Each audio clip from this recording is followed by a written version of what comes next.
She arrived in Blackwater Ridge with nothing but dirt under her fingernails and a grief so deep it carved shadows into her face. The widow nobody wanted, the woman they called trail trash, but when the savage black stallion that had killed two men knelt before her in the dust, the entire frontier knew something impossible had just begun. This is the story of Ara Holloway and the cattle baron who learned that some things aren't meant to be broken. They're meant to be saved. If you want to see how far love can reach across the wreckage of the past, stay until the very end. Hit that like button and drop a comment with your city so I can see how far this story travels across the world. The wagon had stopped moving 3 days ago. Our Holloway sat in the back of the abandoned supply cart, staring at the wooden slats that had once held flour sacks and dried meat, now emptied by desperate travelers who'd taken everything that wasn't nailed down. The canvas top flapped loose in the wind, torn during the storm that had killed her husband. She could still hear the crack of thunder, the scream of the oxen as they'd bolted, the sickening sound of Thomas hitting the rocks below the ravine. She'd climbed down to him in the rain, held his hand while he bled out in the mud, his last words a whispered apology she didn't deserve. 2 months before that, their infant son had stopped breathing in her arms during a fever neither of them could fight. No doctor, no medicine, just a tiny grave marked with stones somewhere back on the trail she'd never see again. The river stone in her pocket pressed against her hip. Thomas had picked it up weeks before he died, smooth and gray, saying they'd use it for the foundation of their new home. She'd laughed then, believed him. Now it was just another useless weight she carried because letting go of it meant admitting none of it had been real. Ara pulled herself out of the wagon and started walking. The town of Blackwater Ridge appeared on the horizon like a broken promise. 20 buildings, maybe less, scattered along a dried-up creek bed that only ran water 2 months out of the year. Cattle pens stretched behind the main street, filled with restless longhorns that kicked up dust thick enough to choke on. The saloon stood on one corner, the general store on the other, and between them sat a row of wooden structures that looked like they'd been hammered together by men too drunk or too tired to care about straight lines. She walked down the center of the street with her bundle tucked under one arm, feeling every pair of eyes that landed on her. A woman in a faded calico dress crossed to the other side of the road. 2 men on the saloon porch stopped talking and just stared, their expressions flat and cold. A child pointed at her from a doorway until his mother yanked him back inside and slammed the door. Ara kept walking. The general store smelled like leather and tobacco and something sour she couldn't identify. The man behind the counter was heavy-set with a beard that hadn't been trimmed in months. He looked her over once, then went back to sorting nails into a wooden tray. "I'm looking for work," Ara said. He didn't look up. "Not hiring." "I can sew, I can cook, I can—" "Not hiring," he repeated, louder this time. "And we don't take in strays. I'm not asking for charity. I'll work for wages. You'll work for nothing because nobody here wants you." He finally met her eyes, and there was no sympathy in them, just irritation. "Trail trash blows into town every few months thinking we owe them something. We don't. Move along." She wanted to argue, wanted to tell him she wasn't trash, that she'd been a wife and a mother and a woman with a future until the frontier had ripped it all away. But the words stuck in her throat, heavy and useless, so she turned and walked out. The next 2 places weren't any better. The seamstress told her she already had help. The boarding house owner took one look at her worn dress and muddy boots and said she didn't rent to drifters. By the time the sun started sinking behind the hills, Ara had been turned away from every door in town. She sat on the steps of the defunct church at the edge of the settlement, staring at the cattle pens in the distance. Beyond them, miles out, she could see the dark shape of a ranch house rising from the valley floor. Blackthorn Ranch. She'd heard the name whispered in town like it carried weight. Caleb Blackthorn. The man who owned half the territory and answered to no one. If the town wouldn't take her, maybe the wilderness would. Ara started walking again. The road to Blackthorn Ranch cut through open prairie that stretched so wide it made her chest ache. She'd been walking for over an hour when the first fence posts appeared, tall and dark against the fading light. The land beyond them rolled in long waves of dry grass, dotted with cattle that moved in slow clusters across the hills.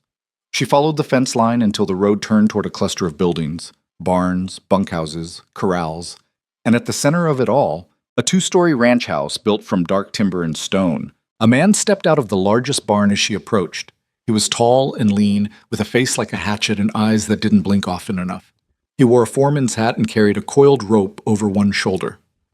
Lost? He asked, though his tone made it clear he didn't care. I'm looking for work. He smiled, but it didn't reach his eyes. You and every saddle tramp between here and the Missouri. Turn around. I'm not a saddle tramp. I need steady work. I can cook, clean, mend. We got all that covered. He stepped closer, and she caught the smell of whiskey and sweat.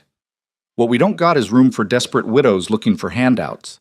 I'm not asking for a handout. I'm asking for a job. Same thing, he said, and turned his back on her.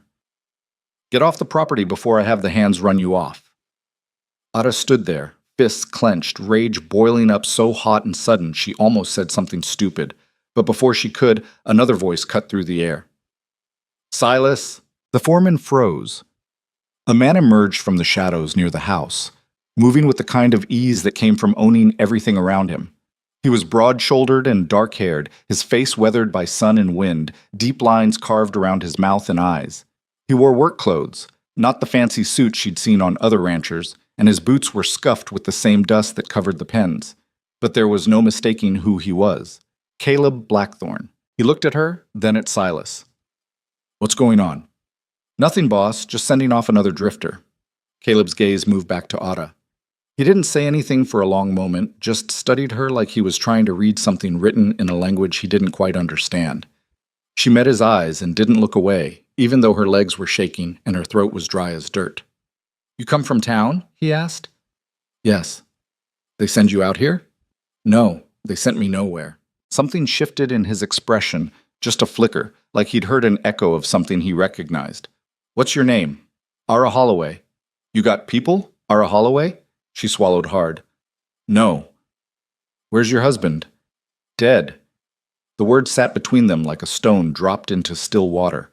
Caleb's jaw tightened, and for just a second she thought she saw something crack behind his eyes. Then it was gone, locked down tight again. How long you been walking? All day. You eat? Not since yesterday. He glanced at Silas, whose expression had darkened into something close to anger. Then Caleb looked back at Ada, his voice flat and deliberate. Kitchen's behind the house. Tell Mary to give you a plate. After that, you sleep in the spare room off the cookhouse. Tomorrow morning, you work. Silas stepped forward. Boss, we don't need... I didn't ask what we need, Caleb said, his tone colder now. I told you what's happening. Silas's mouth pressed into a hard line, but he didn't argue. He just shot Ada a look that promised trouble, then turned and stalked back toward the barn. Caleb started walking toward the house, and after a moment, Ada followed. He didn't look back, didn't speak, just led her around the side of the building to a smaller structure where smoke drifted from a chimney. Inside, a woman with gray hair and flour on her apron looked up from a pot of stew she was stirring. Mary, Caleb said. This is Ada. She's working here now. Feed her. Mary blinked, clearly surprised, but nodded. Yes, sir. Caleb turned to leave, then paused in the doorway. He looked at Ada one more time, and this time his voice was quieter. You cause trouble, you're gone. Understood? Understood. He left without another word. Mary gestured to a bench near the fire. Sit. You look half dead. Ada sat, and a moment later a bowl of stew and a chunk of bread appeared in front of her.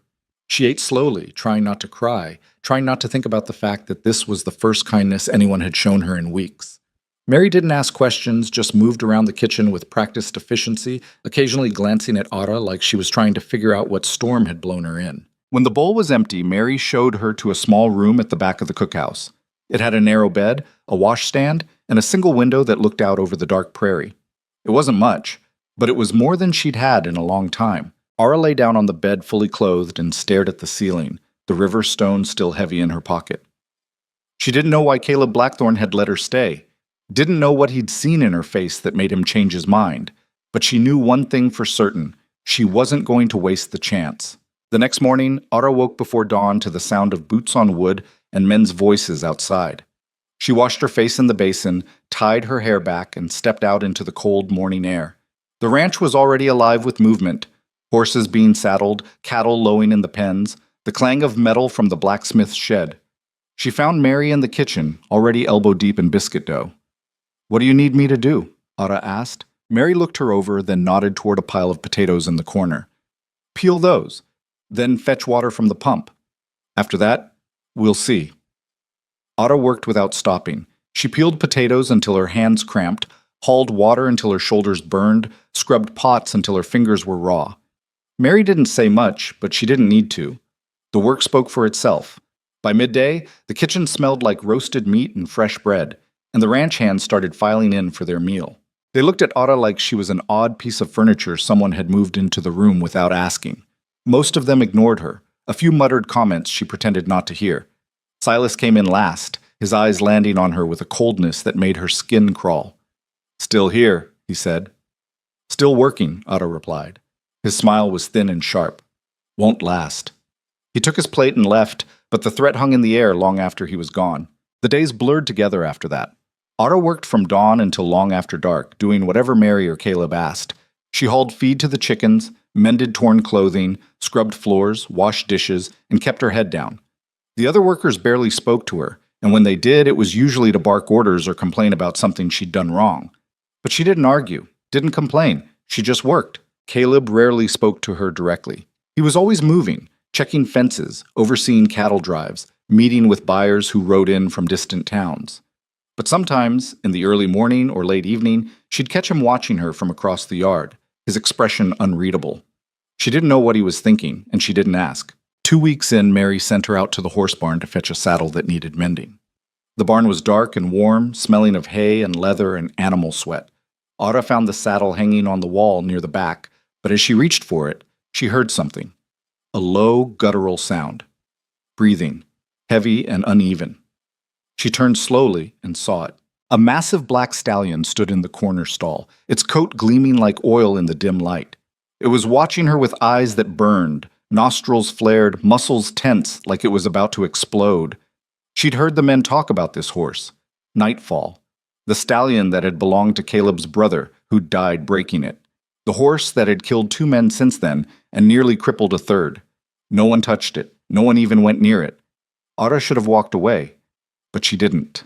She moved closer to the stall, keeping her steps slow and even. The stallion snorted, ears pinned back, hooves shifting.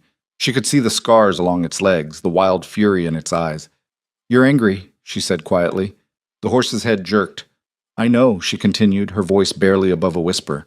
"I know what it's like." She stopped just outside the stall door, close enough to touch the wood, but not close enough to threaten. The stallion stared at her, breathing hard, every muscle coiled tight. But it didn't charge, didn't scream. It just stood there, watching her like it was trying to decide if she was another threat or something else entirely. Ara reached into her pocket and pulled out a piece of bread she'd saved from breakfast. She broke off a small piece and held it out, her hand steady even though her heart was pounding. "I'm not here to hurt you," she said. The stallion didn't move. For a long moment, nothing happened. Then slowly, the horse took a step forward, then another. Its muzzle stretched toward her hand, nostrils flaring, testing the air. Finally, soft as a whisper, it took the bread from her palm. Ara exhaled, her whole body trembling. The stallion chewed, still watching her, and for the first time since she'd arrived at Blackthorn Ranch, something inside her chest loosened. "That's it," she whispered. "You don't have to be afraid." A voice behind her made her jump. "What the hell do you think you're doing?" She spun around to find Caleb standing in the doorway, his face tight with something between shock and fury. Behind him, 2 ranch hands stood frozen, staring at her like she'd just done the impossible. "I was just—" Otto started, but Caleb cut her off. "That horse has killed men. You understand that?" "I wasn't trying to ride him. I was just—" "You were just standing next to a stall that every hand on this ranch knows to avoid." He stepped closer, his voice dropping to something quieter, but no less intense. "You don't go near that animal again. You hear me?" She wanted to argue, wanted to tell him the horse wasn't the problem. It was the way everyone treated it, like it was a monster instead of a creature in pain. But the look on Caleb's face stopped her. "Yes, sir," she said. He held her gaze for another long moment, then turned and walked out. The ranch hands followed, muttering to each other. Otto stood there alone, her heart still racing, and when she glanced back at the stall, the black stallion was watching her again.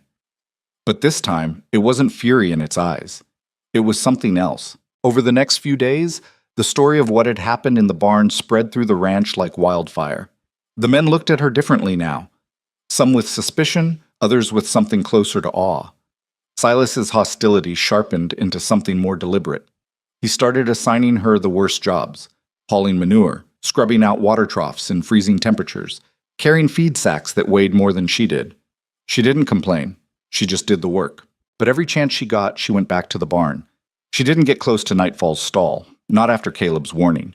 But she stood nearby, just out of sight, and talked to the horse in a low, steady voice. She told it about the trail, about Thomas and the baby, about the river stone she still carried. She didn't know if the horse understood, but it listened.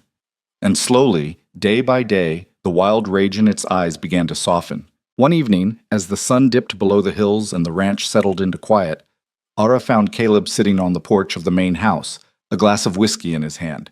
She didn't mean to disturb him, but he looked up as she passed and said her name. Ara? She stopped. Yes, sir? He studied her for a moment, his expression hard to read. Why'd you come out here? To Blackthorn Ranch? To the frontier. She hesitated, then decided the truth was easier than a lie. My husband thought we could build something, a home, a future. And now? Now he's dead. She met his eyes. And I'm still here. Caleb nodded slowly, like that made sense to him. He took a drink, then set the glass down. You know what they say about this place? No. They say it's cursed, that anyone who tries to build something here loses it. He looked out at the darkening prairie, his jaw tight. My wife and daughter died of fever 5 years ago. Same week, same room. I couldn't save either of them. Ara's breath caught. She hadn't known that. Hadn't known he carried the same weight she did. I'm sorry, she said quietly. He didn't respond right away. When he did, his voice was rough. I let you stay because I saw it in your face. The same thing I see in the mirror every morning. He looked at her then, and the raw pain in his eyes was so sudden and so deep it made her chest ache. You're running from ghosts, so am I. Difference is, I stopped running a long time ago. I just stand here and let them haunt me. Ara didn't know what to say to that, so she just stood there, the evening wind pulling at her skirt, and let the silence settle between them. Finally, Caleb stood. Get some rest, he said. Tomorrow's going to be a long day. She nodded and turned to go, but his voice stopped her one more time. Ara? She looked back. Don't go near that horse again. She didn't answer. She just walked away, the river stone heavy in her pocket, and wondered if Caleb Blackthorn understood that some things couldn't be left alone. Some things had to be saved. She went back to the barn anyway. Not the next day, or the one after that, but 3 nights later when the ranch had gone quiet, and the only sounds were crickets and the occasional restless shuffle of horses in their stalls. Ara moved through the darkness with careful steps, her breath visible in the cold air, and stopped outside Nightfall's stall. The stallion was awake, standing in the shadows with his head raised, watching her approach like he'd been expecting her. I know he told me to stay away, she said quietly, keeping her voice low enough that it wouldn't carry. But I don't think either of us listens very well. The horse snorted, ears flicking forward. She could see the tension in his shoulders, the way his muscles bunched like he was always ready to fight or run. But he didn't move away from the stall door. He just stood there, waiting. Ara pulled out another piece of bread from her pocket and held it through the slats. The stallion hesitated, then stepped closer, his muzzle soft against her palm as he took the offering. His breath was warm, and for just a moment, standing there in the dark with this wild, furious creature, Ara felt something she hadn't felt in months. Peace. You miss him, don't you? She whispered. The one who rode you before. Nightfall's ears swiveled back, and his head lifted slightly, like the words had touched something deep and raw. Ara had heard the story from one of the older hands, a man named Roy, who didn't talk much but seemed less hostile than the others. Caleb's younger brother, Daniel, had been the one who'd first tried to break Nightfall. He'd been good with horses, patient and steady, and the stallion had started to trust him. Then one day during a storm, Daniel had taken the horse out to check fences and never came back. They'd found him at the bottom of a wash with a broken neck, Nightfall standing over him, wild-eyed and screaming. After that, the horse had never let anyone close again. He didn't leave you on purpose, Ara said softly. Sometimes people just go, and there's nothing anyone can do about it. The stallion lowered his head, and for the first time, Ara saw something other than rage in his eyes. She saw grief. She stayed there for a long time, just talking in a low, steady voice, until the cold started seeping into her bones and she had to go back inside. When she finally turned to leave, Nightfall made a sound, low and almost questioning, and she looked back at him. I'll come back, she promised. I'm not going anywhere. The next morning, Silas was waiting for her outside the cookhouse. Heard you've been sneaking around at night, he said, his tone casual but his eyes hard as flint. That's interesting. Ada kept her expression neutral. I couldn't sleep. Went for a walk. To the barn. Didn't know that was against the rules. It is when you're messing with a horse that's already killed 2 men. Silas stepped closer, lowering his voice so no one else could hear. You think you're special because the boss let you stay? You're not. You're just another mouth to feed, and the second you become more trouble than you're worth, you're gone. Then I'll make sure I'm worth it, Ada said, meeting his gaze without flinching.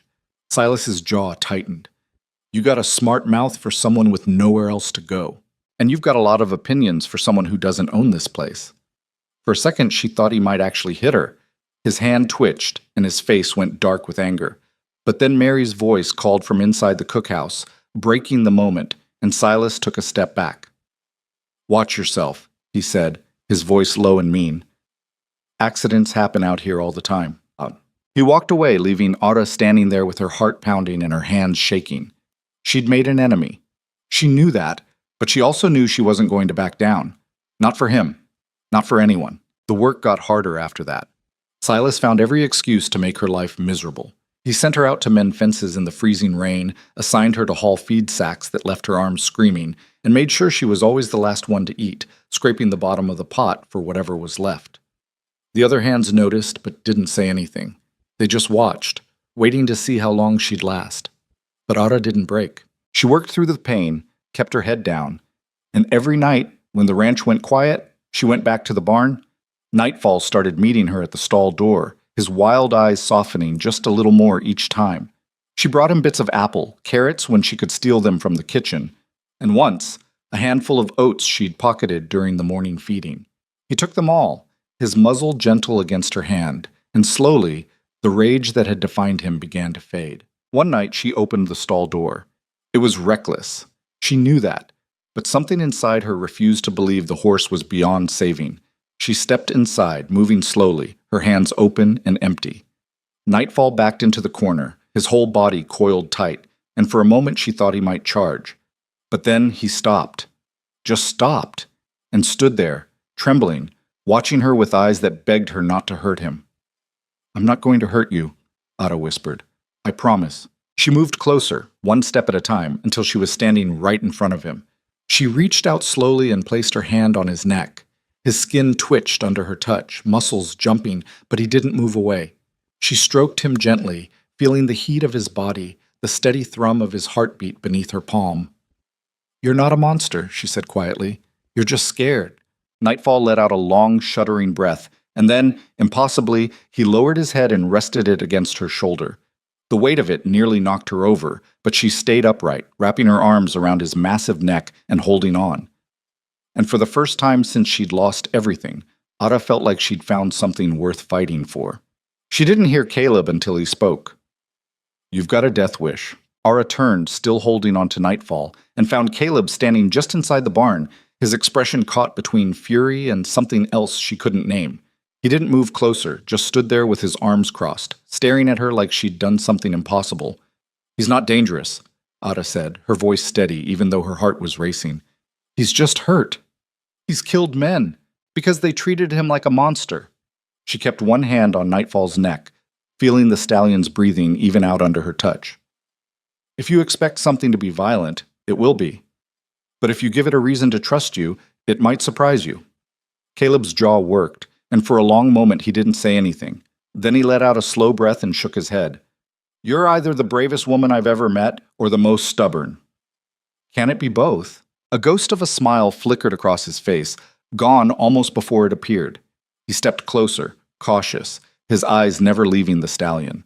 Nightfall's head lifted, ears pinned back, and Ara felt the tension flood back into his body. Easy, she murmured, stroking his neck. It's all right. Caleb stopped a few feet away, his gaze moving between Ara and the horse. How long have you been doing this? Couple weeks? Every night? Most. He exhaled hard, running a hand through his hair. You know what would have happened if he'd kicked you, stomped you? You'd be dead before anyone even knew you were in here. But he didn't. Ada said quietly, because he doesn't want to hurt anyone. He just wants someone to see him. Caleb looked at her then, really looked at her, and something shifted in his expression. You're talking about the horse, right? She held his gaze. Am I? The silence stretched between them, heavy and raw. Nightfall shifted, his muzzle brushing against Ara's shoulder, and Caleb's eyes followed the movement. Then he took another step forward, slow and deliberate, and held out his hand. Let me try, he said. Ara hesitated, then nodded. Move slowly. Let him come to you. Caleb approached with the kind of care she'd never seen in him before, his hand steady, his voice low and quiet. Easy, boy. I'm not here to hurt you. Nightfall watched him with wary eyes, every muscle tense. But when Caleb stopped and just stood there waiting, the stallion's ears flicked forward. He took one step closer, then another, and finally, slowly, he stretched his neck and touched his nose to Caleb's palm. Caleb's whole body went still. He stood there, frozen, as the horse breathed against his hand. Then, carefully, he reached up and stroked the stallion's neck, his fingers gentle. I'll be damned, he whispered. Ara smiled just a little. Told you. They stood there together in the quiet barn, the three of them, and for the first time since Ara had arrived at Blackthorn Ranch, the walls around Caleb seemed to crack just enough to let a sliver of light through. The next morning, Roy found Ara hauling water from the pump and stopped her with a raised hand. Boss wants to see you. Her stomach dropped. She followed him across the yard to the main house, where Caleb was standing on the porch with a ledger in his hands. He glanced up as she approached, then dismissed Roy with a nod. You're not in trouble, Caleb said, before she could ask. But we need to talk. All right. He set the ledger down and leaned against the porch rail, his arms crossed. What you did last night with Nightfall, that wasn't just luck. You've got away with him, something I haven't seen in anyone since my brother. Ada didn't know what to say to that, so she just waited. I want you to work with him, Caleb continued, not breaking him, just getting him used to people again, to being handled. Think you can do that? Yes, sir, she said without hesitation. Silas isn't going to like it. Silas doesn't like anything I do. Caleb's mouth twitched into something that might have been a smile. Fair point. He straightened, his expression turning serious again. But if something goes wrong, if that horse hurts you, it's on me. You understand that? I understand. And you're still willing to do it? Yes. He studied her for a long moment, then nodded. All right, you've got 2 hours every afternoon. Use them however you need to. But if I see you taking unnecessary risks, I'm pulling you off. Thank you, Ara said, and Pota said, and meant it. Caleb turned to go back inside, then paused. Ara. She looked up. Why are you really doing this? She thought about that, about the river stone in her pocket, and the baby she'd buried on the trail, and the husband who'd died thinking he'd failed her. She thought about the way Nightfall had rested his head on her shoulder, and the way it had felt to hold on to something alive and breathing and real.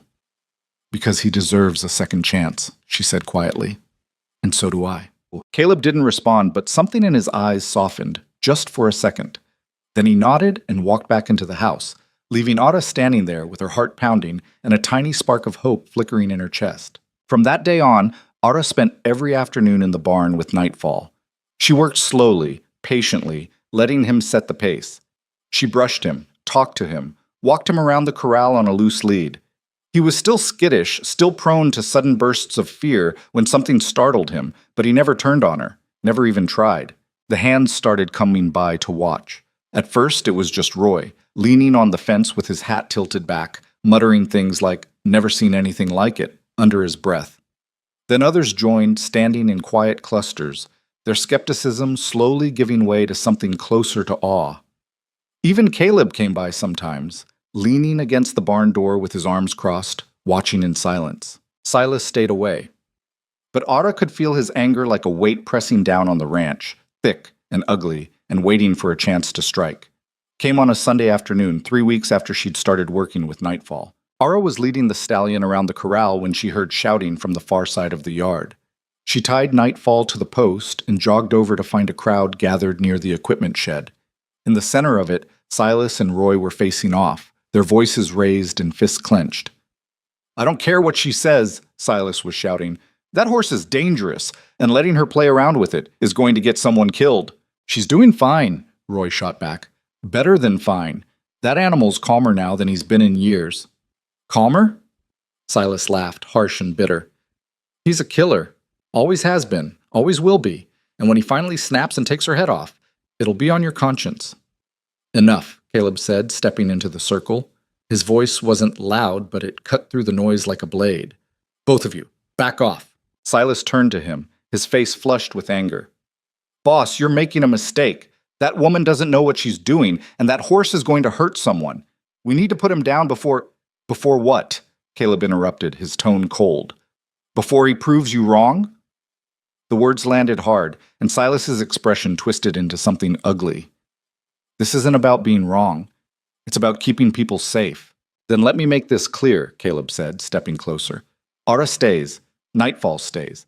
And if you've got a problem with that, you can pack your gear and get off my ranch. The silence that followed was thick enough to choke on. Silas stared at Caleb, his jaw working, and for a moment Ara thought he might actually walk away. But then he smiled, cold and sharp, and nodded. Understood, boss, he said, his voice tight. Loud and clear. He turned and walked away, and the crowd slowly dispersed, leaving Ara standing there with her pulse hammering in her ears. Caleb glanced at her, his expression unreadable, then followed Silas toward the barn. Roy sidled up next to her, his voice low. You just made yourself a real enemy.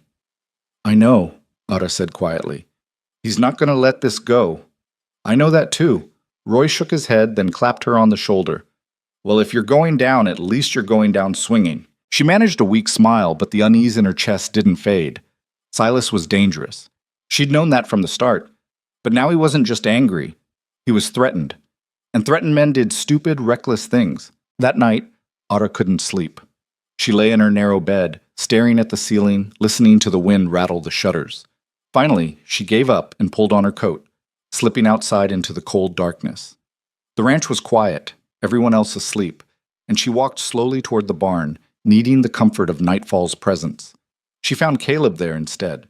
He was sitting on a hay bale just outside the Stallion's stall, a bottle of whiskey in his hand and exhaustion carved into every line of his face. He looked up as she approached, but he didn't seem surprised. Couldn't sleep either, he asked. No. He gestured to the space next to him. Sit if you want. She sat, the hay prickling through her skirt, and for a while neither of them spoke.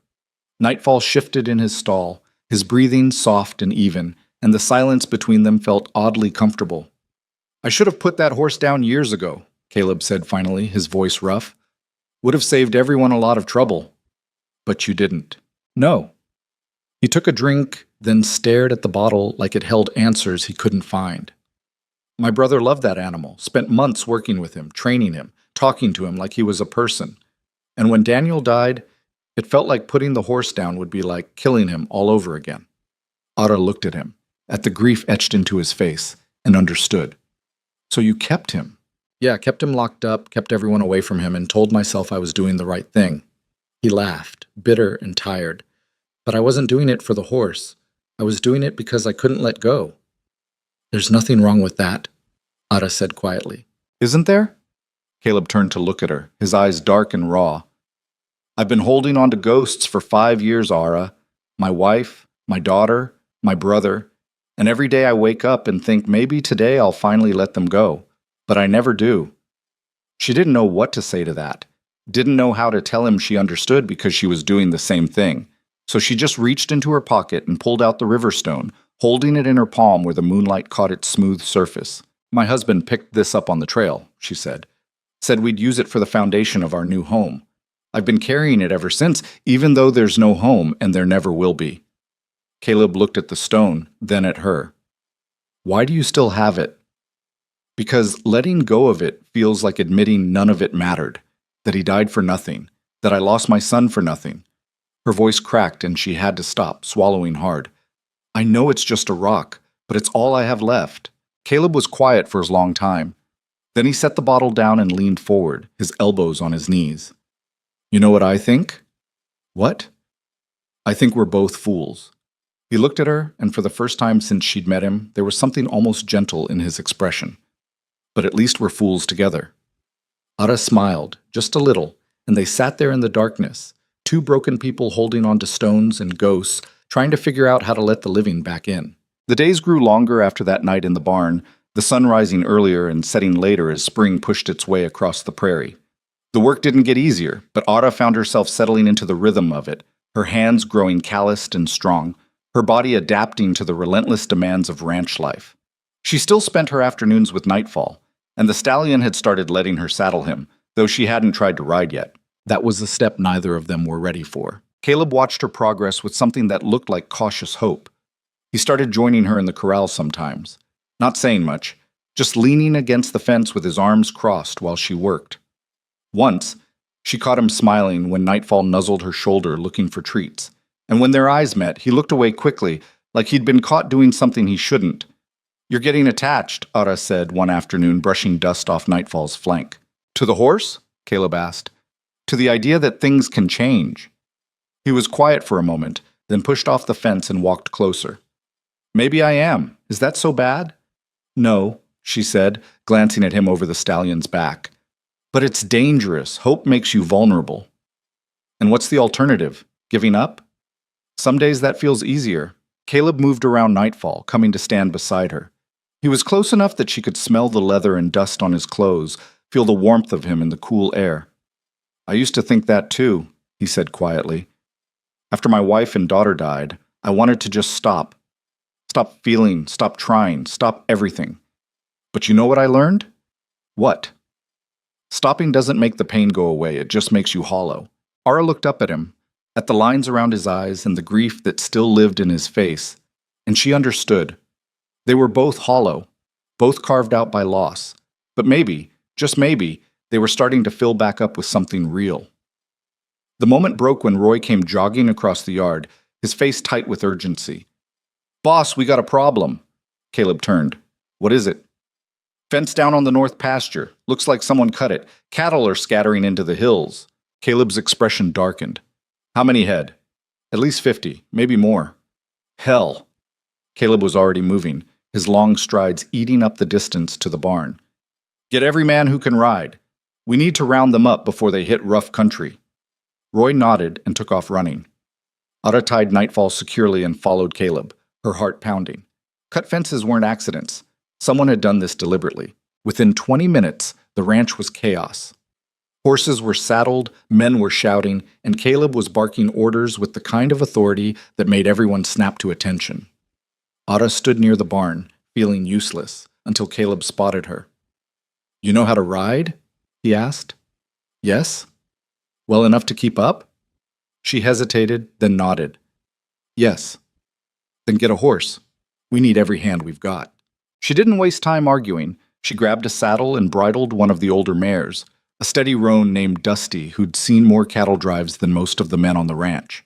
By the time she swung into the saddle, the rest of the crew was already moving out, a thunder of hooves and dust heading north. Ada kicked Dusty into a gallop and followed. The ride was brutal. They pushed hard through open prairie, then up into rolling hills where the terrain turned rocky and unforgiving.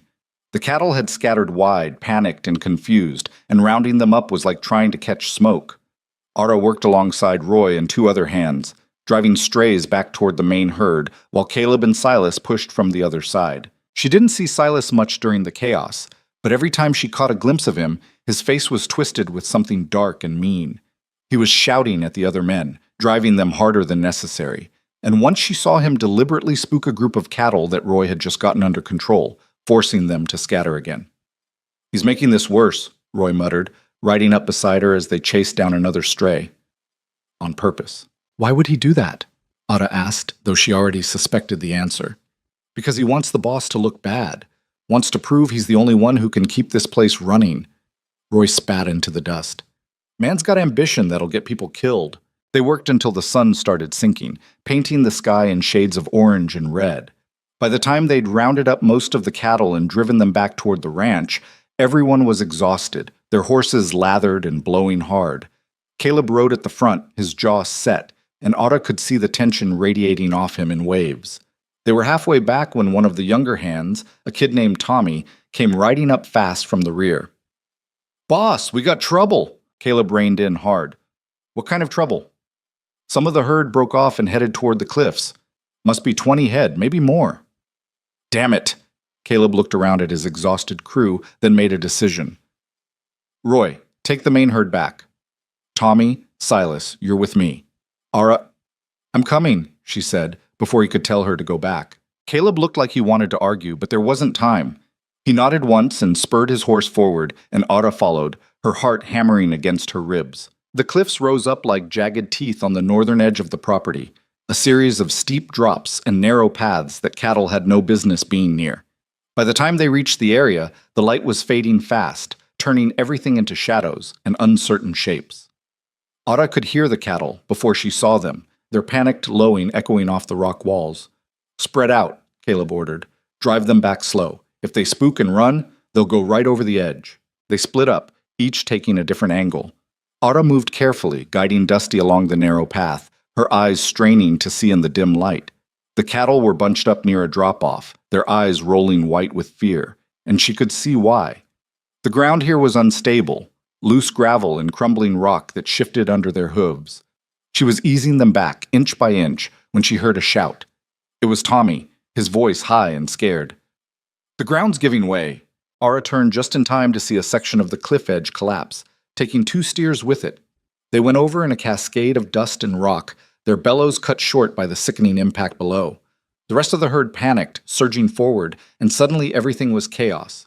Move them! Now! Caleb was yelling, trying to head off the stampede before it turned into a bloodbath. Ara kicked Dusty forward, putting herself between the cattle and the cliff edge, waving her arms and shouting. The mare responded beautifully, pivoting and lunging, using her body to block the terrified steers. But there were too many of them, and they were too scared, and Ara could feel the ground shifting beneath her, could hear the ominous creak of rock about to give way. Then she heard hoofbeats, fast and coming from the wrong direction. She turned and saw Silas riding hard toward the herd, not slowing down, not trying to calm them.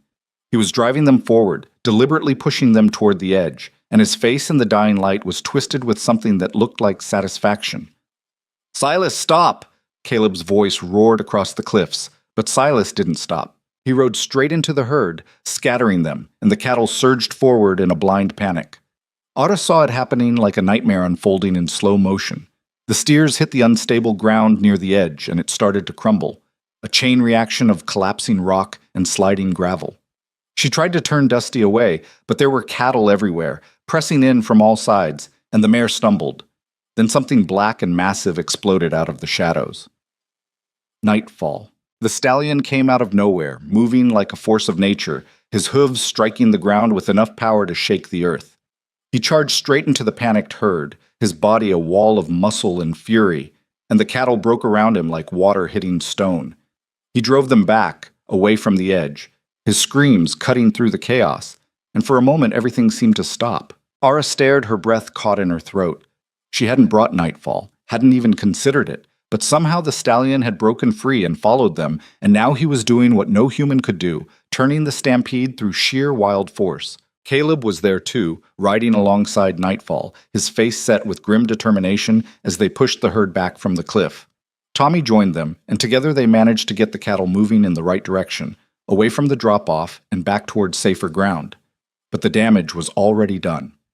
As the dust settled and the cattle finally calmed, Ara saw Nightfall standing near the edge of the cliff, his sides heaving, his head lowered. And then she saw the blood. "No!" she whispered, sliding off Dusty and running toward him. "No, no, no!" The stallion's right front leg was twisted at an unnatural angle, the bone clearly shattered. He must have stepped wrong during the chaos, must have hit the unstable ground, and now he was standing there on 3 legs, trembling with pain and shock. Caleb dismounted and came up beside her, his face going pale when he saw the injury. "Hell!" he breathed.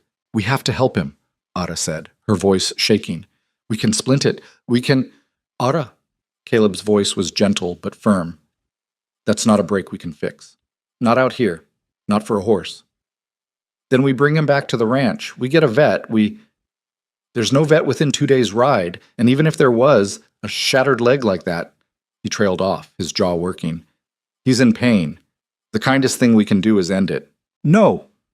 Ara stepped in front of Nightfall, her hands shaking. "No, you're not shooting him." "Ara, be reasonable. He saved us."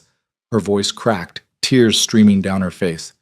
"He saved those cattle. He saved you, and now you want to kill him?"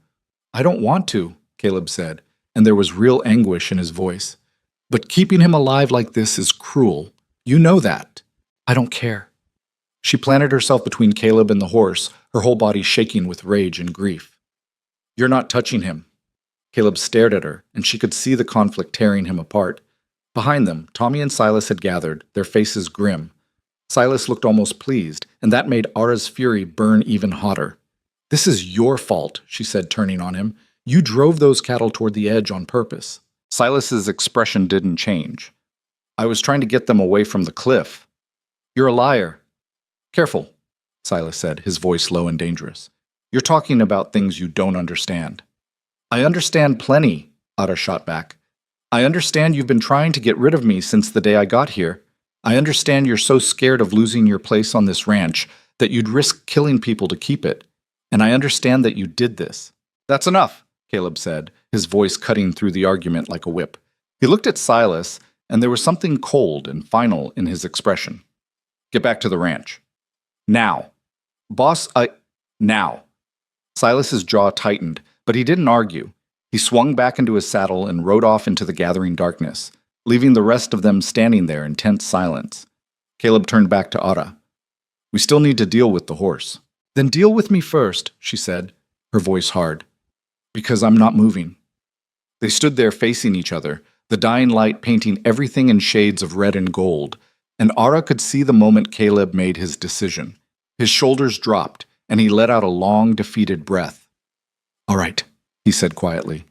We'll try. But if he can't make it back to the ranch, if he's suffering too much, I'm ending it. And you're not going to stop me. Understood? Ara nodded, not trusting herself to speak. Getting Nightfall back to the ranch was the longest, most agonizing journey of Ara's life.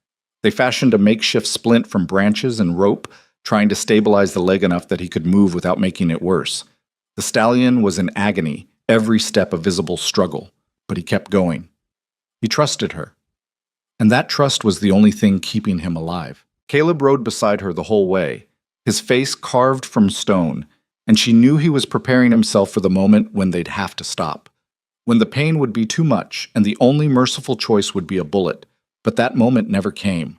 Nightfall kept moving, one agonizing step at a time, until finally, hours later, they saw the lights of the ranch glowing in the distance.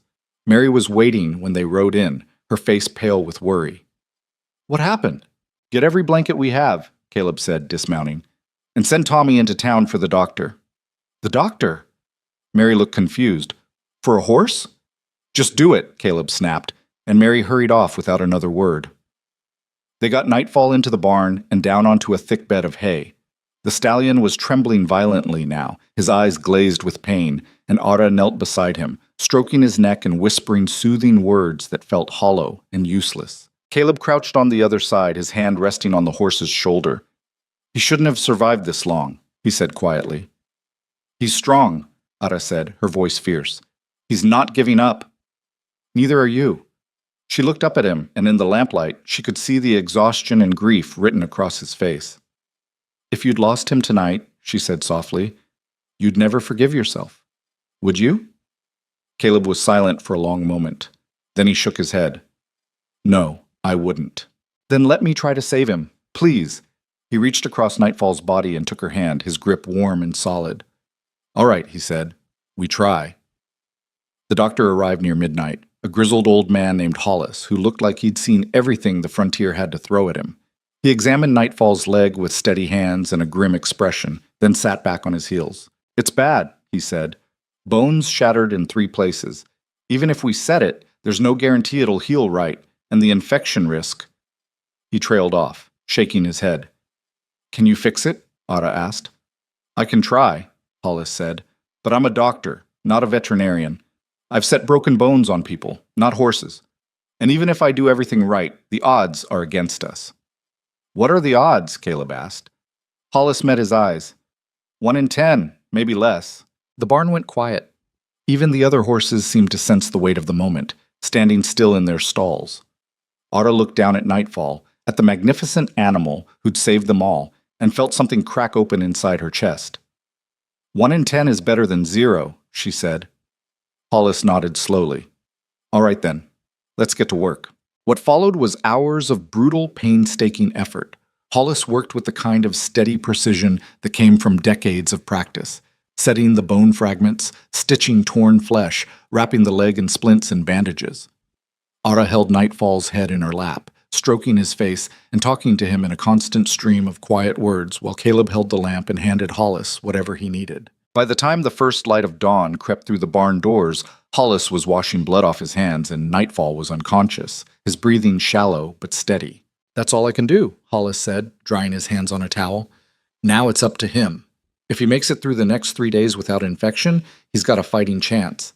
But he needs to stay still, and he needs constant care. Someone's got to be with him day and night, watching for fever, changing bandages, keeping him calm." "I'll do it," Ara said immediately. Hollis looked at her, then at Caleb. "You understand what that means? No sleep, no rest.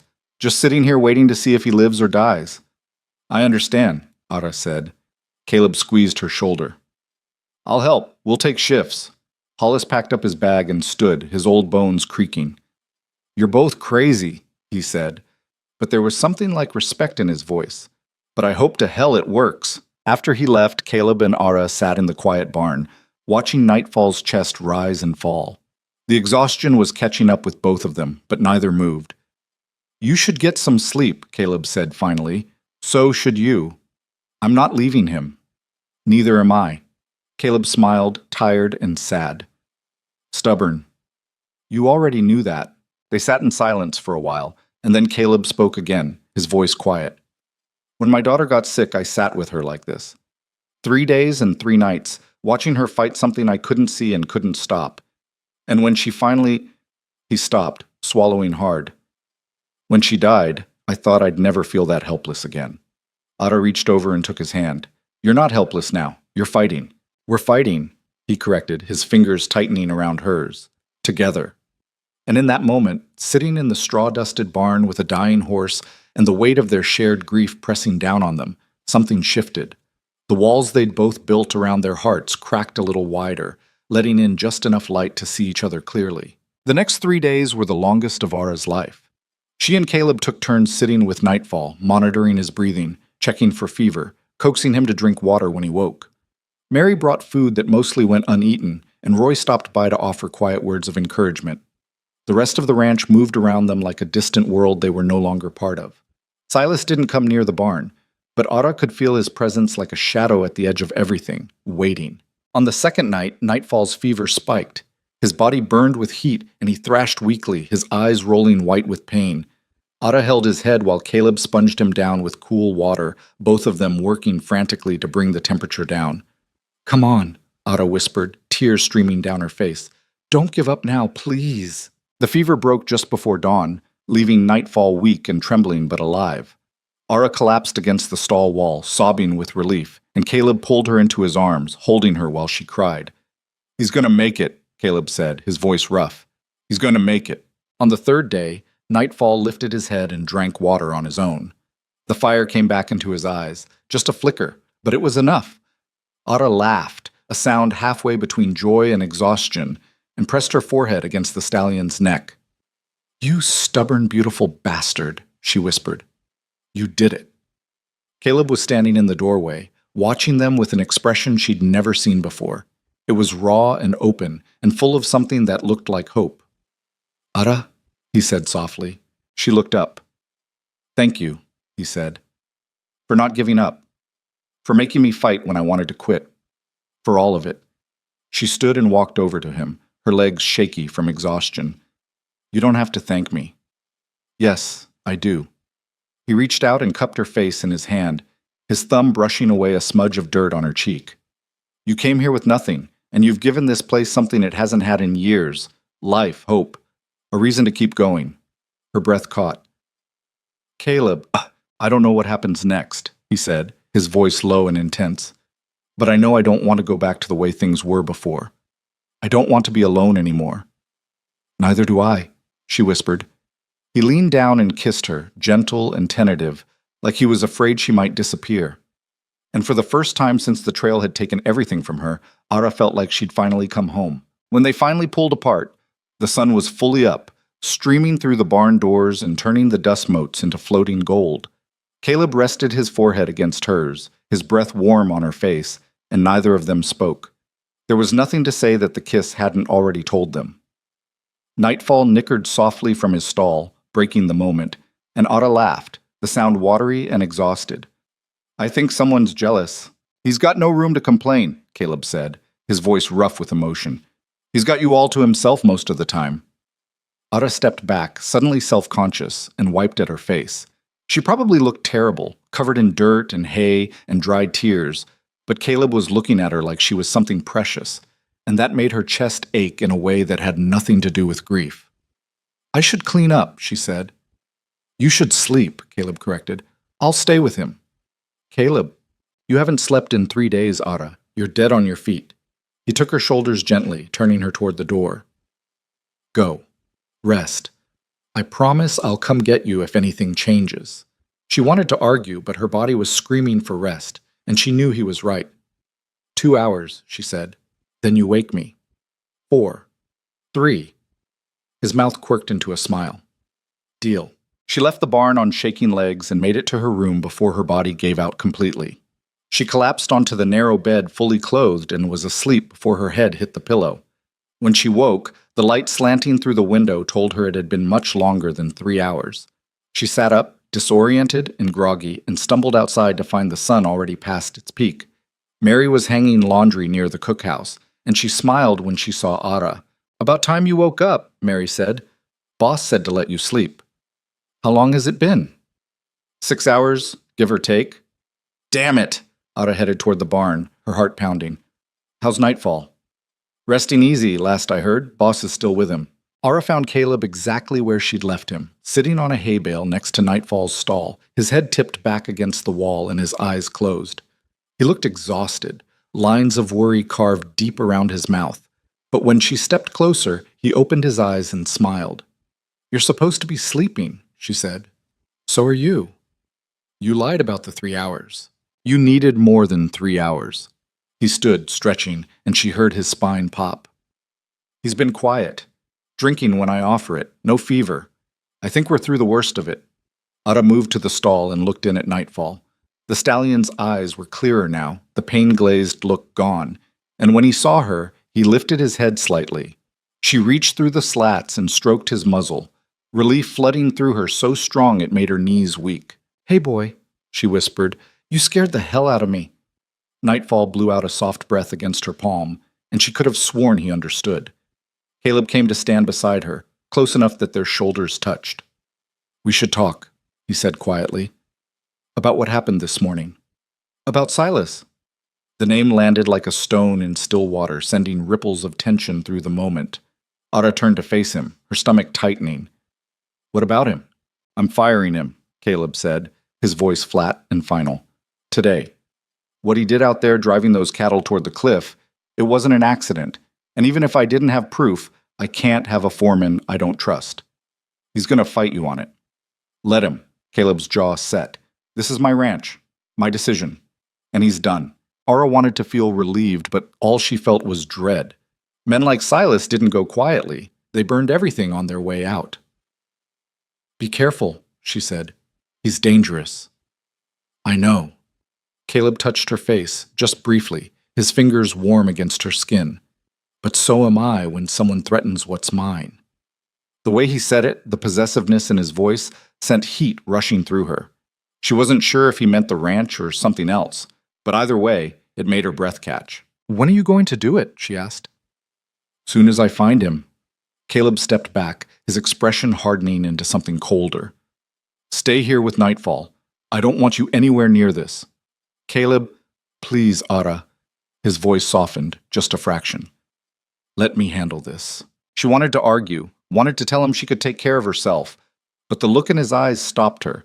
He wasn't trying to protect her because he thought she was weak. He was trying to protect her because he cared, and that was different. "All right," she said, "but if he comes after you." "He won't." Caleb leaned down and kissed her forehead, quick and gentle. "I'll be back soon."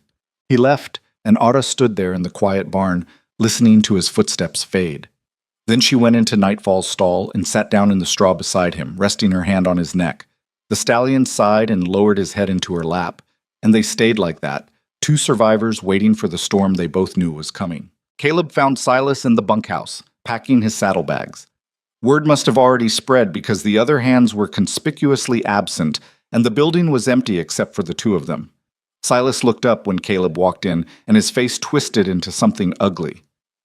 "Come to gloat?" Silas asked. "Come to make sure you're gone by sundown," Caleb said. "You're fired." "Yeah, I figured." Silas threw a shirt into his bag with more force than necessary. 5 years I've worked this ranch. 5 years of keeping this place running while you sat up in that house drowning in whiskey and self-pity. And this is the thanks I get? "You tried to kill my cattle," Caleb said, his voice dangerously quiet. "You cut that fence. You drove them toward the cliffs, and you did it because you were jealous of a woman who's been here 2 months. Jealous?" Silas laughed, harsh and bitter. "You think this is about jealousy? This is about watching you throw away everything I've built because some trail trash widow shows up and bats her eyes at you." Caleb's fist connected with Silas's jaw before he'd even realized he was moving. The foreman went down hard, blood blooming from his split lip, and Caleb stood over him, his chest heaving. "You don't talk about her," Caleb said, his voice shaking with rage. "You don't even think about her, you hear me?" Silas spat blood onto the floor and laughed again, the sound wet and vicious.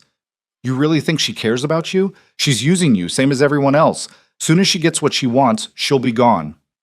"Get out," Caleb said. "Now, before I do something we both regret." Silas pushed himself to his feet, wiping blood from his mouth. His eyes were cold and empty, and when he spoke his voice was quiet and full of promise. "This isn't over. You're going to regret choosing her over me." "I already regret ever hiring you," Caleb said. "Now get off my land." Silas grabbed his bags and walked out, and Caleb stood there in the empty bunkhouse, his knuckles throbbing and his heart pounding. He'd made an enemy today, a real one, and he had no idea what Silas would do next, but he knew one thing for certain. Whatever came, he'd face it, because Otto was worth fighting for. Silas left the ranch that afternoon, riding out on a gray gelding with his saddlebags slung behind him and hate etched into every line of his face. The hands watched him go in silence, and when he was finally out of sight, Roy let out a long breath. "Good riddance," he muttered. "Don't celebrate yet," another hand said. "Men like that don't just disappear." The words hung in the air, heavy and ominous, and no one disagreed. That night, Caleb came to find Otto in the barn. She was sitting with nightfall again, reading aloud from an old book she'd found in the main house, something about explorers and distant lands. The stallion seemed to like the sound of her voice, his breathing steady and calm. Caleb leaned against the stall door just watching her, and when she finally noticed him, she closed the book. "How'd it go?" "He's gone." "For good?" "I don't know," Caleb admitted, "but he's off the ranch, and that's what matters." Ada set the book aside and stood, brushing straw off her skirt. "What about the other hands? Do they know why you fired him?" "They know enough." Caleb opened the stall door and stepped inside, moving carefully so he didn't spook Nightfall. "Roy's taking over as foreman. He's solid. The men respect him." "That's good." "Yeah." Caleb crouched down next to the stallion, running his hand along Nightfall's neck. The horse's eyes were half closed, peaceful, and Caleb's expression softened. "I never thought I'd see him like this. Calm, trusting. He just needed someone to believe in him," Ada said quietly. Caleb looked up at her, and the intensity in his gaze made her breath catch. "So did I." The words hung between them, raw and honest, and Ada felt something shift in her chest. This wasn't just about survival anymore. It wasn't about grief or loneliness or two broken people clinging to each other in the dark. This was something real, something that terrified and exhilarated her in equal measure. "Caleb," she started, but he cut her off. "I know it's fast," he said, standing. "I know we barely know each other, and you've got every reason to be cautious, but I need you to know something." He stepped closer, his hands coming up to frame her face. "I haven't felt alive in 5 years, not until you showed up, and I don't want to go back to the way things were. I don't want to lose this." "You're not going to lose me," Ada said, her voice shaking. "I'm not going anywhere." "Promise me." "I promise." He kissed her then, deeper this time, and she wrapped her arms around his neck and kissed him back with everything she had. They stood there in the straw-dusted barn with Nightfall breathing softly beside them, and for the first time in longer than she could remember, Ara felt whole. The weeks that followed were some of the best of Ara's life. Nightfall's recovery was slow but steady, and under her constant care, the stallion began to heal. The swelling in his leg went down, the wound closed cleanly, and day by day, he grew stronger. Ara spent hours with him, massaging the injured leg, encouraging him to bear weight on it, celebrating every small victory like it was a miracle. Caleb was there for most of it, working alongside her, and the bond between the three of them deepened into something unshakable. The ranch hands noticed, of course. They noticed the way Caleb looked at Ara, the way his whole face softened when she walked into a room.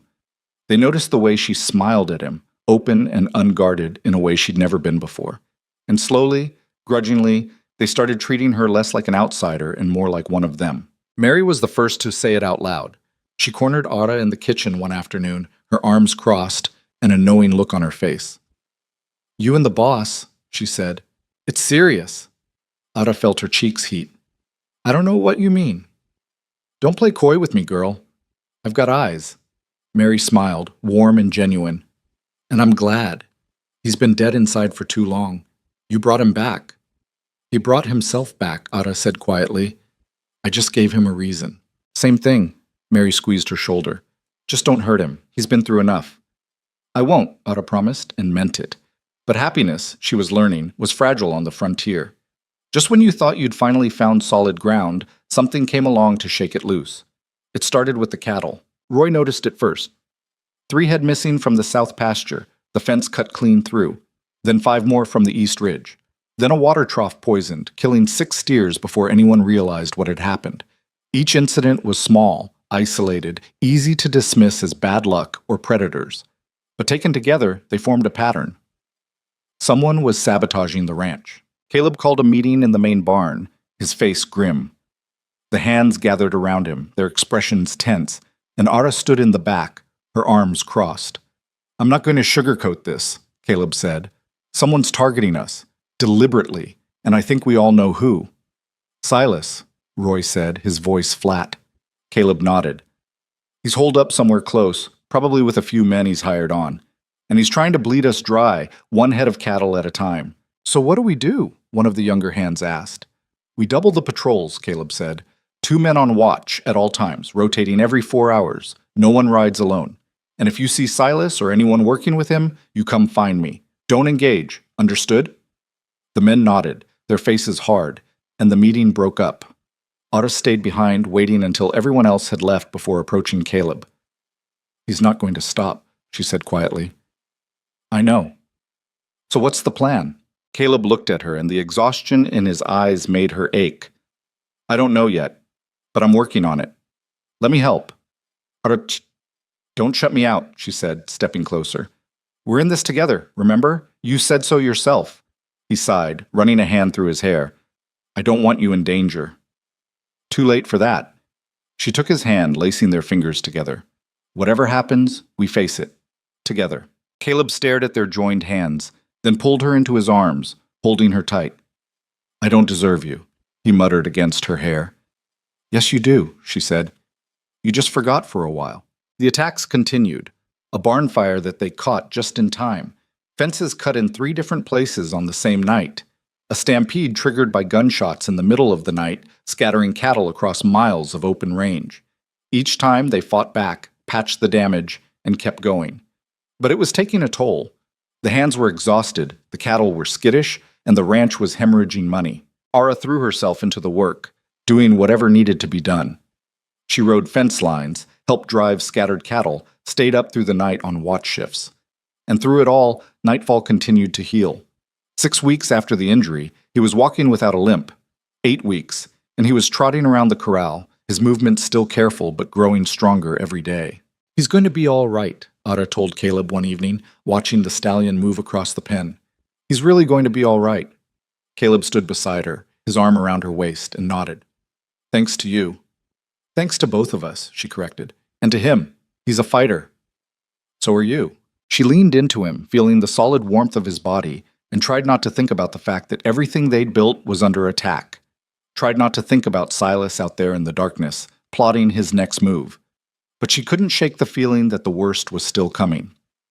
It came on a Tuesday morning, 3 months after Silas had been fired. Ara was in the barn with nightfall when she heard shouting from the yard. She ran outside to find Roy and 2 other hands gathered around Caleb, their faces pale with shock. "What happened?" she asked, her heart already pounding. Caleb turned to her, and the fury in his eyes made her step back. "They hit the main herd, drove off at least 100 head, maybe more." "How?" "Cut through the north fence and used torches to spook them. By the time we got there, they were gone." He was shaking with rage, his fists clenched so tight his knuckles were white. "This isn't raiding anymore. This is war." "Where's the herd now?" Ada asked. "Scattered across 15 miles of open country. It'll take us days to round them up, and by then, Silas will have hit us again." "So we hit him first," Roy said, his voice hard. "We know where he's camped. We ride out there, we end this." "And if someone gets killed," Caleb shot back, "if one of you takes a bullet because I dragged you into my fight?" "This is our fight too," Roy said. "We work this ranch. We bleed for it, and we're not going to sit here and let him destroy it." The other hands murmured agreement, and Ara could see the conflict tearing Caleb apart. He wanted to protect them, but he also knew Roy was right. They couldn't keep playing defense. "Give me a day," Caleb said finally. "Let me think this through. If we're going to do this, we do it smart." Roy nodded, and the group dispersed, leaving Caleb and Ara alone in the yard. He stood there with his head bowed, and she could see the weight of it crushing him. "Hey," she said softly, touching his arm. "Look at me." He lifted his head, and the pain in his eyes nearly broke her. "You're not alone in this," she said. "You've got good men who are willing to fight. You've got me, and you've got Nightfall, who's stronger now than he's ever been." She took his face in her hands, forcing him to focus on her. "We're going to get through this, but you have to let us help." "I can't lose you," he said, his voice cracking. "If something happens to you because of me—" "Nothing's going to happen to me," she interrupted. "Because I'm not stupid, and I'm not reckless, but I'm also not sitting on the sidelines while you fight this alone." He pulled her into his arms, holding her so tight she could barely breathe. "You're the most stubborn woman I've ever met. And you love me for it." The words slipped out before she could stop them, and for a moment everything went still. Then Caleb pulled back just enough to look at her, his eyes searching hers. "Yeah," he said quietly. "I do." Her breath caught. "You do?" "I love you, Ada. I think I have since the day you stood between me and that horse and refused to back down." He smiled, sad and tired and real. "You scared the hell out of me. Still do." Tears burned her eyes, and she laughed, the sound shaky. "I love you too, even though you're impossible and stubborn and you never sleep. We're a perfect match then." He kissed her, and it felt like a promise, a vow that no matter what came next, they'd face it together. The next day, Caleb gathered everyone in the barn and laid out his plan. They weren't going to raid Silas's camp. That was what he expected, and it would get people killed. Instead, they were going to set a trap. "We let him think we're vulnerable," Caleb said. "We pull back the patrols, make it look like we're giving up, and when he comes for the rest of the herd, we'll be waiting." "What if he doesn't come?" one of the hands asked. "He will," Caleb said. "He's not doing this for the cattle. He's doing it to hurt me, and he won't be able to resist the chance to finish it." The plan was risky, and everyone knew it, but it was their best shot, and they all agreed to try. They spent 2 days setting it up. They pulled the patrols, left the fences unguarded, and moved the main herd to a narrow valley where Silas would have to come through a bottleneck to reach them. Then they waited, hidden in the rocks above, rifles loaded and ready. Ara was there too, despite Caleb's protests. She'd argued that they needed every gun they could get, and finally, he'd relented. She crouched beside him in the cold darkness, her rifle resting on her knees, and watched the valley below. "You scared?" Caleb asked quietly. "Terrified," she admitted. "Me too." They waited through the night, the tension so thick it was hard to breathe, and just before dawn, when the sky was starting to lighten at the edges, they heard it. Hoofbeats. Coming fast. Silas and his men rode into the valley like ghosts, their faces hidden by scarves, torches blazing. There were 6 of them, maybe 7, and they moved with the confidence of men who thought they'd already won. Caleb raised his rifle. "Wait," he said quietly. "Let them get close." The riders fanned out, starting to drive the cattle toward the narrow pass. And then Caleb stood, his rifle leveled, and his voice rang out across the valley. "That's far enough." The riders froze. torches flickered in the pre-dawn light, and then Silas pulled down his scarf, his face twisted with rage. "You son of a bitch," he spat. "Drop your weapons," Caleb said. "All of you. This ends now." For a long moment, no one moved. Then one of Silas's men reached for his gun, and all hell broke loose. Gunfire erupted across the valley, shattering the pre-dawn quiet into chaos. Ara dropped flat against the rocks as bullets whined overhead, her heart hammering so hard she could feel it in her teeth. Below, the cattle scattered in blind panic, their bellows mixing with the crack of rifles and the shouting of men. Caleb was firing steadily beside her, his face set in grim concentration. "Stay down!" he yelled over the noise. She couldn't see who was hitting what, just muzzle flashes in the dim light, and figures moving through the dust and smoke. One of Silas's men went down, then another. Roy and the other hands were firing from the opposite ridge, creating a crossfire that left Silas's group with nowhere to run. But Silas himself was riding hard toward the narrow pass, spurring his horse like he thought he could break through. Caleb saw him and stood, taking aim, but his rifle clicked empty. He swore and grabbed for more ammunition, and that's when Otto saw what he couldn't see from where he was standing. One of Silas's men had circled around behind them, rifle raised, aiming straight at Caleb's back. She didn't think, just moved. She brought her rifle up and fired, the recoil slamming into her shoulder, and the man jerked and fell from his horse. Caleb spun around, saw what she'd done, and his face went white. "Are you hit?" he shouted, grabbing her shoulders. No, I'm fine." She was shaking, the rifle trembling in her hands, but she was fine. The shooting stopped as suddenly as it had started. 4 of Silas's men were down. 2 more had their hands raised in surrender, and Silas himself was trapped at the mouth of the pass with rifles pointed at him from 3 directions. His horse was limping, blood streaming from a graze on its shoulder, and Silas looked like a man who'd just watched his entire world collapse. "Get down," Caleb ordered, his rifle trained on Silas. "Slow." Silas dismounted, his movements jerky with rage and defeat. Blood was running from a cut on his temple, and his eyes were wild. "You should have just let me have the ranch," he said, his voice hoarse. "I could have made it something great." "It was never yours to have," Caleb said. "I worked for it. I bled for it. And you threw it all away for that whore." Caleb moved so fast Ara barely saw it.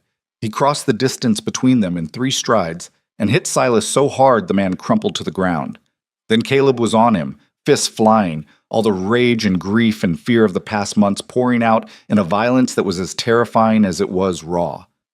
Roy and 2 others pulled him off before he could kill Silas, dragging him back while Silas coughed and spat blood into the dirt. "That's enough, boss," Roy said quietly. "He's done." Caleb was breathing hard, his knuckles split and bleeding, and when he looked at Ara, the wildness in his eyes made her chest ache. She moved to him, taking his face in her hands. "It's over," she said softly. "He can't hurt us anymore." Caleb closed his eyes and leaned into her touch, and she felt the fight drain out of him. "I almost lost you," he whispered. "But you didn't, I'm right here." They tied Silas and his men and loaded them onto horses, then sent 2 of the hands to bring the sheriff from Blackwater Ridge. It would take most of the day, but nobody was arguing about waiting. What Silas had done, the sabotage and theft and attempted murder, would land him in prison for years. Maybe forever. As the sun climbed higher, painting the valley in shades of gold, Ara stood with Caleb and watched the cattle settle. The herd was scattered but intact, and the ranch hands were already starting to drive them back toward home. It wasn't perfect. 2 men had minor injuries, several cattle were lost, and the whole thing had been far too close. But they'd survived. "You saved my life back there," Caleb said, his voice rough. "You've saved mine a dozen times over," Otto replied. "I figured I owed you." He pulled her close, wrapping his arms around her, and they stood there while the valley slowly came back to life around them. "I want you to know something," he said after a while. "This ranch, everything I have, half of it's yours. I'm making it legal, drawing up papers." Otto pulled back to look at him. "Caleb, you don't have to—" "Yes, I do." His expression was fierce, determined. "You fought for this place as hard as anyone. You brought Nightfall back from the dead, you stood up to Silas, you saved my life. This is as much yours as it is mine." "I don't want your ranch," she said quietly. "Then what do you want?" She looked at him, at this man who'd been broken and bitter, and who'd somehow found his way back to being whole, and she knew exactly what she wanted.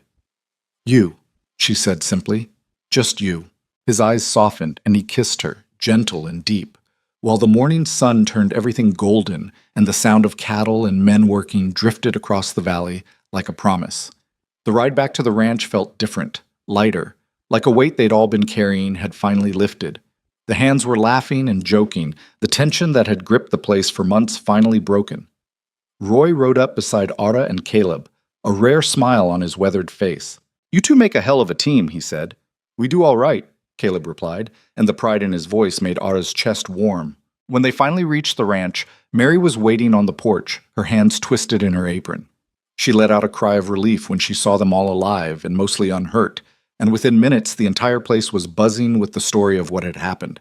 The hands who'd stayed behind to guard the ranch listened with wide eyes, and by the time the sun was setting, the whole thing had already taken on the quality of legend. Ara slipped away while everyone was still celebrating, heading to the barn where Nightfall was waiting.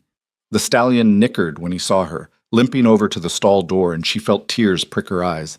His leg was still healing, still weak, but he was alive, and that was more than she'd dared to hope for.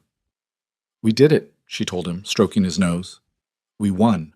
The stallion blew out a soft breath, and she leaned her forehead against his, feeling the warmth of him, the steady proof of life. She'd come to this ranch with nothing, expecting nothing, and somehow she'd found everything. "There you are." She turned to find Caleb standing in the barn doorway, silhouetted against the setting sun. He looked exhausted, his shirt torn and dusty, his hands bandaged, but he was smiling. "Thought I'd check on him," Ada said. Caleb walked over, moving slowly like every muscle hurt, and put his hand on Nightfall's neck. "He looks good, stronger every day. He'll be ready to ride again soon, not long rides, but enough." "Good." Caleb looked at her, his expression turning serious. "There's something I need to tell you, something I should have said a long time ago." Ada's stomach fluttered. "What is it?" "When you showed up here, I was half dead inside, going through the motions. I'd convinced myself that's all I deserved, that I'd had my chance at happiness and lost it, and that was that." He took her hands, his grip warm and steady. "But you changed everything. You made me remember what it feels like to care about something, to fight for something, to believe that maybe the future could be different than the past." "Caleb, let me finish." He squeezed her hands gently. "I know I'm not easy. I'm stubborn, and I carry too much weight, and I probably always will. But I want to build something with you, a real life, a real future, not just surviving day to day, but actually living." Ada felt tears sliding down her cheeks, and she didn't bother wiping them away. "That's all I've wanted since the day Thomas died, to have a reason to keep going that was bigger than just not giving up." "Then marry me," Caleb said, and his voice was shaking. "Not because you need the ranch or the security or any of that. Marry me because you want to wake up next to me every morning. Because you want to fight with me over stupid things and laugh at the dinner table and fall asleep knowing you're not alone. Marry me because this, us, is real."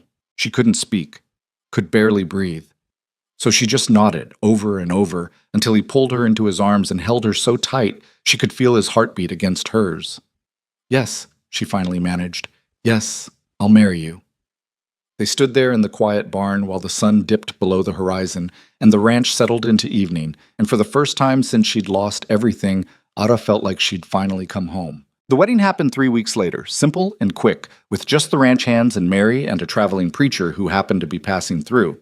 Ada wore a dress that Mary had helped her make, pale blue cotton that wasn't fancy but fit her perfectly. Caleb wore his best shirt and looked so nervous she almost laughed.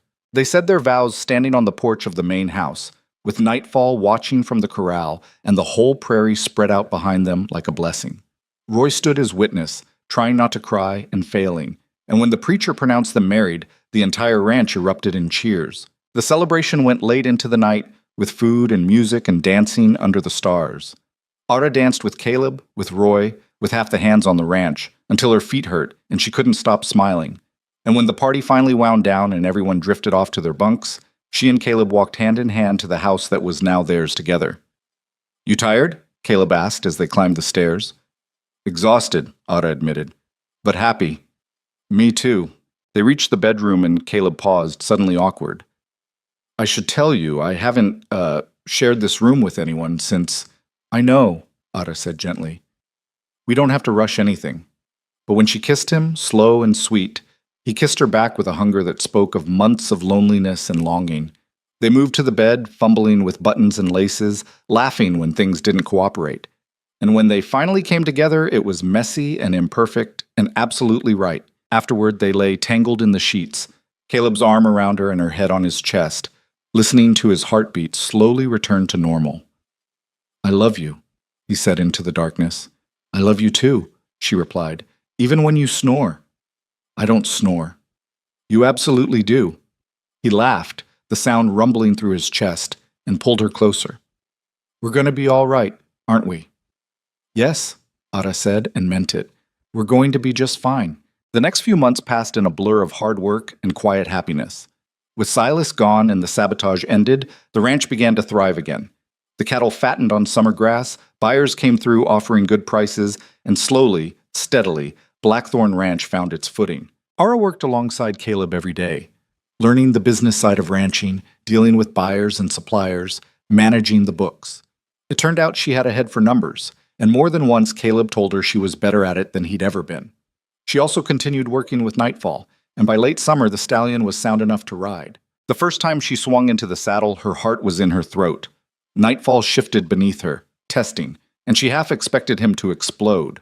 But he didn't. He stood steady, ears forward, waiting, and when she nudged him into a walk, he moved with the careful precision of an animal who knew his own limits but refused to let them define him. Caleb watched from the fence, his face tight with emotion. "He's really doing it," he said, wonder in his voice. "He's a survivor," Ara replied, "just like the rest of us." By autumn, Nightfall was cantering across the valley, his stride a little uneven but strong, and watching him run felt like watching a miracle. The ranch hands stopped to stare whenever Ara rode him, and the story of the savage stallion who'd been saved spread through the territory like wildfire.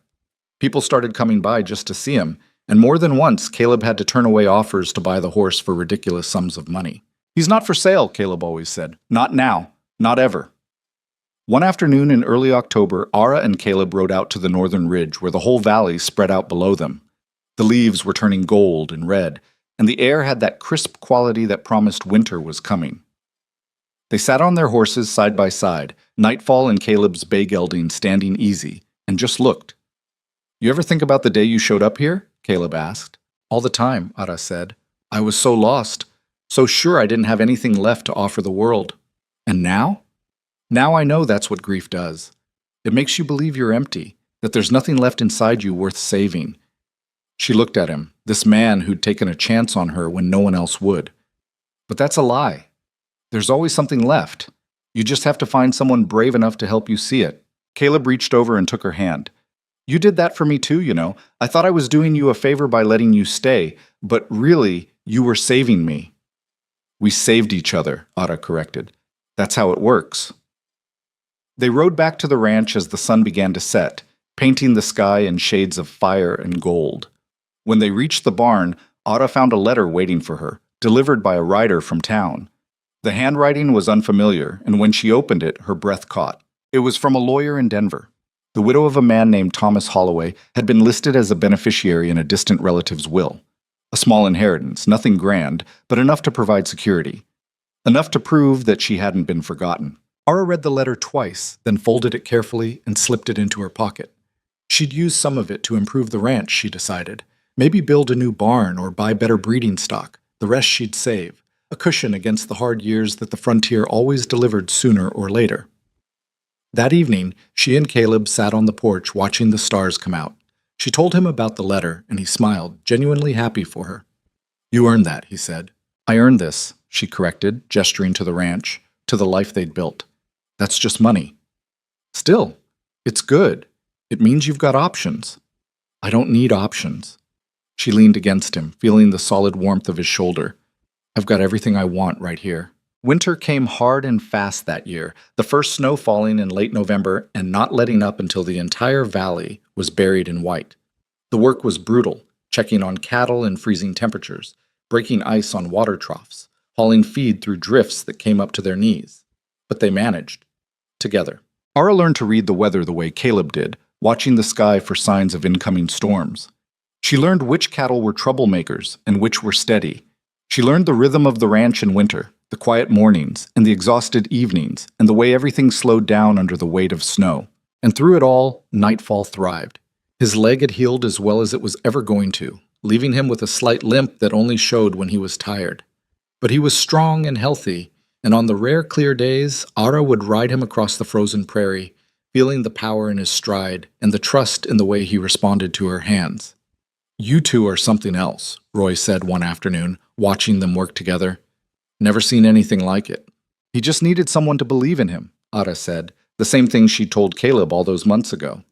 "So did you," Roy replied and tipped his hat as he walked away. Spring arrived slowly, the snow melting in fits and starts, and with it came new life. The cattle began dropping calves, the grass pushed up through the mud, and the ranch woke up from its winter sleep.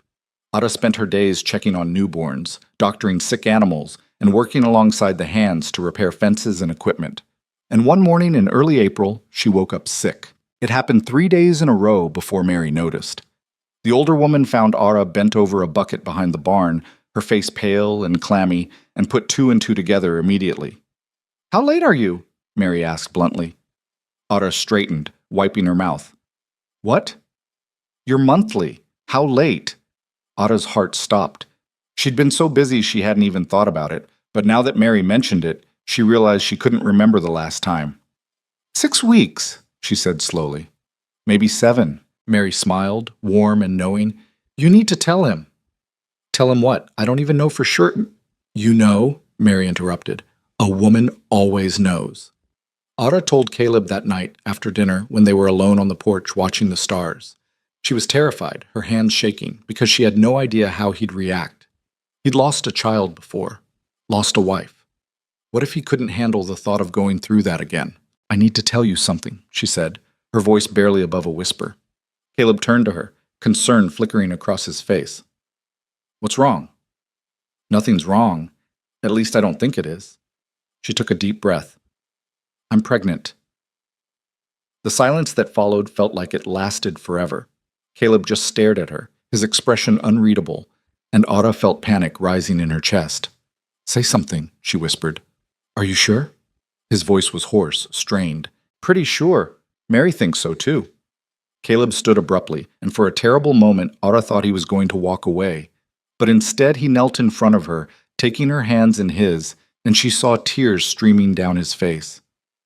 "I thought I'd never get another chance," he said, his voice breaking. "I thought that part of my life was over." "Are you happy?" Ada asked, because she genuinely couldn't tell. "Happy?" He laughed, the sound wet and incredulous. "Ada, I'm terrified. I'm so scared something will go wrong, that I'll lose you or the baby, or both, and I don't know if I can survive that again."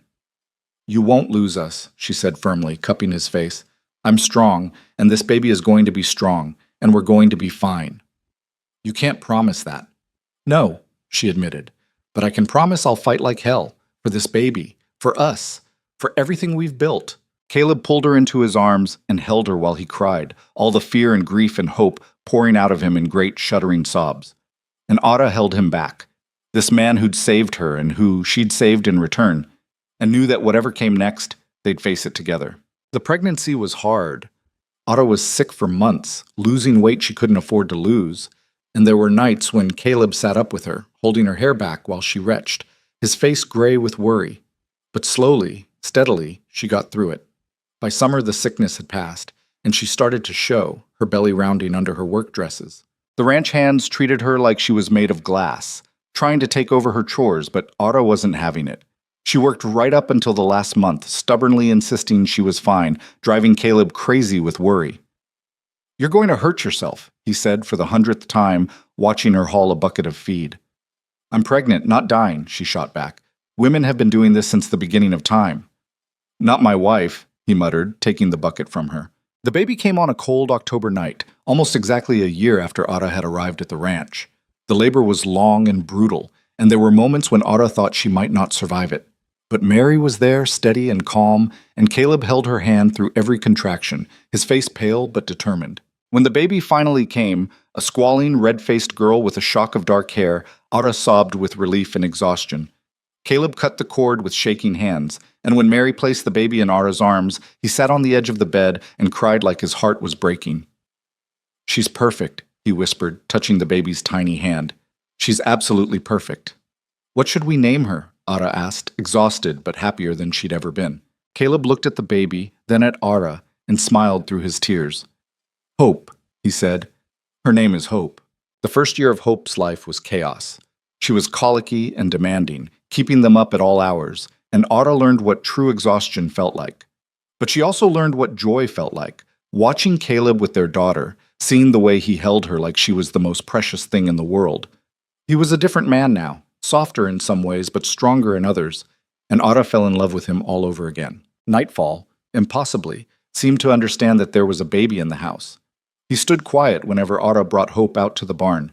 His ears pricked forward, and once, when Hope cried, the stallion nickered softly, like he was trying to comfort her. He's going to be her first horse, Ara told Caleb one afternoon, watching Nightfall watch the baby. You think she'll ride? Caleb asked.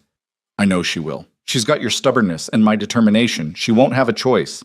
Caleb laughed and pulled Ara close, kissing the top of her head. I love you, he said. Both of you. More than I ever thought possible. I love you too, Ara replied, watching their daughter sleep in the sun and feeling the solid presence of the ranch around them. Years passed. Hope grew into a wild, fearless child who learned to ride almost before she could walk. The ranch prospered, the cattle multiplied, and Blackthorn became known throughout the territory as a place of quality and fairness.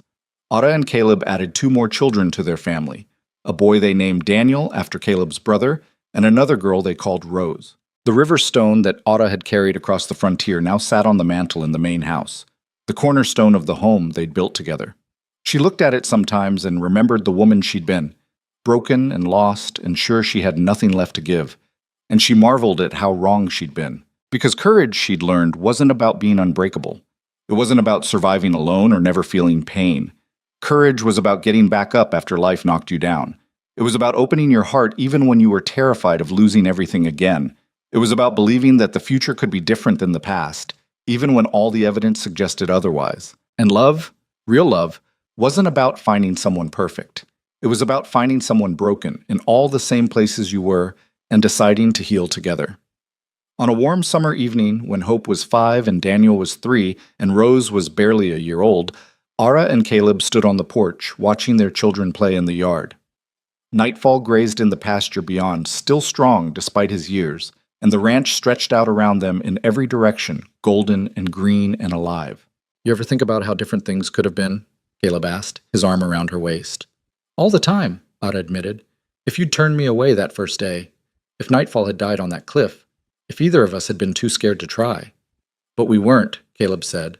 No, Ara agreed, smiling as Hope shrieked with laughter and chased her brother across the grass. We weren't, because in the end that was what mattered. Not the pain they'd survived or the losses they'd endured, but the choice they'd made to keep going. To believe that broken things could be mended, that savage hearts could learn to trust again, that 2 people who'd lost everything could find each other in the wilderness and build something beautiful from the wreckage. The frontier had tried to destroy them both. It had taken their loved ones, tested their limits, and pushed them to the edge of what they could endure. But they'd fought back. Together. And in doing so, they discovered something the harsh land could never take away. They discovered that hope wasn't something you found. It was something you created, one choice at a time, one day at a time, until you looked around and realized you'd built a life worth living. And that, Ara thought, watching the sun set over the valley she now called home, was the greatest triumph of all.